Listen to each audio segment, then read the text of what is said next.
పెరగలేదు. అందువల్ల ఈ కీటకము 4 సార్లు ఎదురుతుంది జ్వరాన్ని, కుబుసము అంటే చర్మము 4 సార్లు జ్వరం లేకపోయి వచ్చిన తర్వాత మన ఏలు ఎంత ఉందో అంత లావకంటే అంత తయారవుతుంది. తర్వాత ఇది చాకే. దీని ఇంపార్టెన్స్ ఏమంటే మనం ప్రతి పంటకు ససి పోసుకుంటామా, ససి అంటే నారు పోసుకోవడం. ఇది కూడా నారుతో సమానం. చిన్న స్టేజ్ చాలా జాగ్రత్తగా చేయాల. రూపాయిలో 70 పైసలు భాగం ఇక్కడే పెరుగుదల అయ్యేది. అంటే డెవలప్మెంట్ అంతా ఇక్కడే ఉంటుంది. 1, 2, 3 జ్వరాల లోపలే.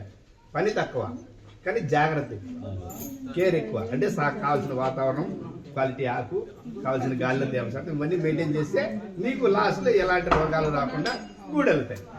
అందుకు చాకీని సపరేట్ ఓనర్, చాకీ సెంటర్ ఓనర్ వాళ్ళు జాగ్రత్తగా చేసి రైతుకు 100 గుడ్లకు 4,000, 4,500 తీసుకుంటారు. గుడ్ల డబ్బులు, చాకీ ఖర్చులు చేసి. ఏం క్వాలిటీలు ఉండవు, ఇంతకు ముందు ఉంటే అట్లాంటి క్వాలిటీగా అట్లాంటివి ఏంటి ఉండవు. దీంట్లో ఏంటి ఉండవు అమ్మా. అదే ఇప్పుడు గుడ్లలో చెప్తాను. ఇంతకు ముందు మన పాత రైతులు ఏమంటే ఫస్ట్ క్రాసా, సెకండ్ క్రాసా అని. ఇక్కడ క్రాసులు అనేది ఎందుకు వస్తున్నాయంటే